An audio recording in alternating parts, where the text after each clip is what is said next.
ഇത് തരംഗവും സുനാമിയൊന്നുമല്ല, ഇത് കടക്ക് വിജയ പുറത്ത് എന്ന് വിജയന്റെ മുഖം നോക്കി അടിച്ചിട്ട് ജനം പറഞ്ഞതിന്റെ ഏറ്റവും വലിയ പ്രതിഫലനമാണ് ഈ തെരഞ്ഞെടുപ്പ് എന്നുള്ളതാണ്. സതീശൻ പറഞ്ഞ 100+ എന്നുള്ള ആ ഫിഗറിലേക്കുള്ള വലിയ ജൈത്രയാത്രയാണ് നടത്തിക്കൊണ്ടിരിക്കുന്നത്.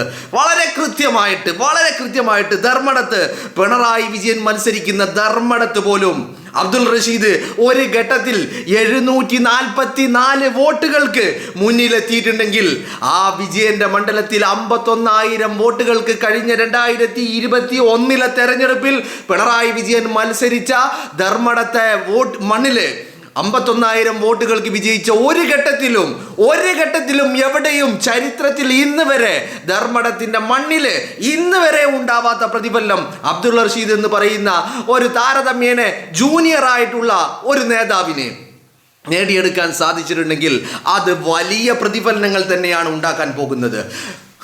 മലപ്പുറത്തും ബാക്കിയുള്ളിടത്തുള്ള കഥകളൊന്നും ഞാൻ പറയുന്നില്ല. വളരെ കൃത്യമായിട്ട് UDFന്റെ തരംഗം എന്ന് പറഞ്ഞാൽ ഭരണവിരുദ്ധ വികാരം. ജനം പലതവണ നമ്മൾ പറഞ്ഞ കാര്യം, ജനം കാത്തിരിക്കുകയായിരുന്നു, ഒരവസരത്തിന് വേണ്ടി ജനം കാത്തിരിക്കുകയായിരുന്നു. കടക്ക് വിജയ പുറത്ത് എന്ന് ധാർഷ്ട്യത്തിന്റെ, അഹങ്കാരത്തിന്റെ, അധികാരത്തിന്റെ ഹുങ്കും കൊണ്ട് ഇറങ്ങിയ കേരളത്തിന്റെ പൊതുസമൂഹത്തെ നോക്കി പല്ലിളിച്ച് കാണിച്ച നിങ്ങൾ വിഡ്ഢികളാണ് എന്ന് കേരളത്തിന്റെ പൊതുസമൂഹത്തിന്റെ മുഖത്ത് നോക്കി സഖാക്കളും അടിമകളും തീട്ടം നീനികളും പിണറായി വിജയനും ആക്രോശിച്ചു കൊണ്ടിരുന്നപ്പോ ജനം എല്ലാം ഉള്ളിലൊതുക്കിയിട്ട് കാത്തിരിക്കുകയായിരുന്നു ഒരവസരത്തിന് വേണ്ടിയിട്ട്. ആ അവസരം ജനം കൃത്യമായി വിനിയോഗിച്ചിരിക്കുന്നു എന്നുള്ളതാണ് ഇതിന്റെ ആദ്യ സൂചനകൾ നമുക്ക് മുന്നിൽ കാണിച്ചു തരുന്നത്. വളരെ കൃത്യമാണ്. ഇപ്പൊ നമ്മൾ സ്ക്രീനിൽ കാണുന്ന പല ഫിഗറുകളും പല നമ്പറുകളും മാറിയേക്കാം, പക്ഷെ ഒരു കാര്യം ഉറപ്പാ, കേരളത്തിൽ വലിയ ഒരു തരംഗം, വിജയനെതിരെയുള്ള തരംഗം, വിജയന്റെ ഭരണത്തിനെതിരെയുള്ള തരംഗം, വിജയത്തിന്റെ ധാർഷ്ട്യത്തിനെതിരെയുള്ള തരംഗം, പിണറായി വിജയൻ എന്ന് പറയുന്ന സംഘ് പരിവാർ ഏജന്റിനെതിരെയുള്ള തരംഗം, പിണറായി വിജയൻ എന്ന് പറയുന്ന വെള്ളാപ്പള്ളി നടേശന്റെ വളർത്തച്ഛനുള്ള ആ വളർത്തച്ഛനെതിരെയുള്ള തരംഗം, ആ തരംഗമാണ് കേരളത്തിൽ അടിച്ചു വീശിക്കൊണ്ടിരിക്കുന്നത്. RSSനെയും SDPIയെയും ഇരു കൈകളിലും മാറി തലോടിക്കൊണ്ട് നടന്നിട്ട് 4 വോട്ടിന് വേണ്ടിയിട്ട് എന്ത് ചെറ്റത്തരവും കാണിക്കാൻ മടിയില്ലാത്ത വിജയനെതിരെയുള്ള തരംഗമാണ് ആഞ്ഞടിച്ചു കൊണ്ടിരിക്കുന്നത്. വളരെ കൃത്യമായിട്ട് ജനം കാത്തിരുന്നതാണ്. ഇങ്ങനെ ഒരു അവസരത്തിന് വേണ്ടി ജനം കാത്തിരിക്കുകയായിരുന്നു. ഇതാണ് തരംഗം എന്ന് പറഞ്ഞാൽ നമ്മൾ ഇന്ന് വരെ കേട്ട് പഴകിയിട്ടുള്ള UDF തരംഗം, ഭരണവിരുദ്ധ തരംഗം എന്നൊക്കെ പറയുന്ന എന്തൊക്കെ തരംഗമുണ്ടോ ആ തരംഗങ്ങളൊക്കെ ആഞ്ഞടിക്കുക. ഒരു കാര്യം ഉറപ്പാ, നിങ്ങൾക്ക് ഈ റിസൾട്ട് കാണുമ്പോൾ യഥാർത്ഥ സഖാക്കള്, യഥാർത്ഥ കമ്മ്യൂണിസ്റ്റുകാരന്, ആ ആശയങ്ങളും പ്രത്യയശാസ്ത്രങ്ങളും ഉള്ളിൻ്റെ ഉള്ളിൽ കൊണ്ട് നടക്കുന്ന കമ്മ്യൂണിസ്റ്റുകാരൻ പോലും ഇത്തവണ UDFന് വേണ്ടി വോട്ട് കുത്തി എന്നല്ലേ ഈ തരംഗങ്ങൾ നമ്മളെ കാണിക്കുന്നത്. ധർമ്മടത്ത് 744 വോട്ടിന് ഞാൻ സംസാരിച്ചു കൊണ്ടിരിക്കുമ്പോഴുള്ള കാര്യമാണ് പറയുന്നത്. ഒരു ഘട്ടത്തിൽ ഇനിയിപ്പോൾ പിണറായി വിജയൻ അവിടെ വിജയിച്ചാലും പിണറായി വിജയൻ ധർമ്മടത്ത് വിജയിക്കും, ആ കാര്യം സംശയമൊന്നുമില്ല. പിണറായി വിജയൻ ധർമ്മടത്ത് വിജയിച്ച് കയറിയാലും ഒരു ഘട്ടത്തിൽ പിണറായി വിജയൻ അബ്ദുൾ റഷീദ് എന്ന് പറയുന്ന ഒരു യുവ പോരാളിയുടെ മുന്നിൽ 744 വോട്ടുകൾക്ക് പിന്നിൽ പോയിട്ടുണ്ടെങ്കിൽ കാര്യങ്ങൾ വ്യക്തമാണ്, ചിത്രം വ്യക്തമാണ്. സഖാക്കളെ നിങ്ങൾ തോറ്റു തുന്നം പാറിയിരിക്കുന്നു. കേരളത്തിന്റെ പൊതുസമൂഹം നിങ്ങൾ അടിച്ച് മൂലക്കിരുത്തിയിരിക്കുന്നു. നിങ്ങളുടെ അഹങ്കാരം, നിങ്ങളുടെ ധാർഷ്ട്യം, നിങ്ങളുടെ കൂട്ടിക്കൊടുപ്പ്, നിങ്ങളുടെ രാഷ്ട്രീയ വേട്ട, എല്ലാത്തിനുമുള്ള മറുപടിയാണ് ഇപ്പൊ നമ്മൾ കണ്ടുകൊണ്ടിരിക്കുന്നത്. വളരെ കൃത്യമായിട്ട് ഫൈനൽ റിസൾട്ട് ഉച്ചയ്ക്ക് ഒരു 12 മണി 1 മണിയൊക്കെ ആകുമ്പോൾ ഉണ്ടാകുന്ന ഫൈനൽ റിസൾട്ട്, ഞാൻ സംസാരിക്കുന്നത് 12 മണിക്കല്ല, ആ സമയത്ത് വരുന്ന റിസൾട്ട് എന്ന് പറയുന്നത് വളരെ കൃത്യമായിട്ട് വലിയ ഓരോ തരംഗത്തിന്റെ സുനാമി എന്നൊന്നും പറഞ്ഞാൽ പോരാ, ക്ലീൻ സ്വീപ്പ് അങ്ങ് കാസർഗോഡ് മുതൽ ഇങ്ങ് തിരുവനന്തപുരം വരെ ഒരു ക്ലീൻ സ്വീപ്പ് എന്നുള്ള ഘട്ടങ്ങളിലേക്കാണ് കാര്യങ്ങൾ പോയിക്കൊണ്ടിരിക്കുന്നത്. അല്ലേ? നിങ്ങളൊന്ന് ആലോചിച്ച് നോക്ക്. 4 വോട്ടിന് വേണ്ടിയിട്ട് എന്തൊക്കെ തെമ്മാടിത്തരങ്ങളാ പിണറായി വിജയൻ കാട്ടിക്കൂട്ടിയത്.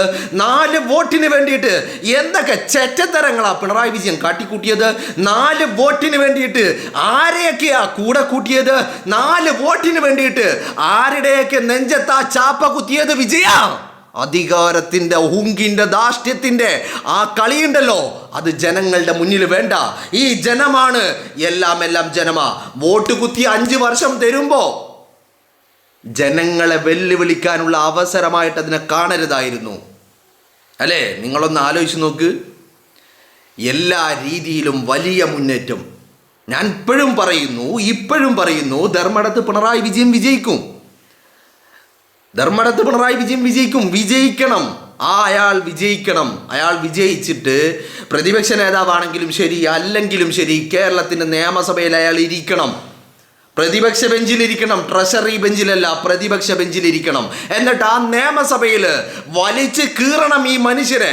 കഴിഞ്ഞ 10 വർഷം കൊള്ളയടിച്ചതിൻ്റെയും കട്ടതിൻ്റെയും നക്കിയതിൻ്റെയും മുക്കിയതിൻ്റെയും എല്ലാത്തിൻ്റെയും കണക്ക് ആ നിയമസഭക്കുള്ളിൽ വെച്ചുകൊണ്ട് പിണറായി വിജയനെ കൊണ്ട് പറയിപ്പിക്കണം. അഹങ്കാരമായിരുന്നു, ധാർഷ്ട്യമായിരുന്നു, ഹുങ്കായിരുന്നു. ജനങ്ങളെ അങ്ങ് വെല്ലുവിളിച്ച് മണ്ടന്മാരാക്കുകയായിരുന്നു.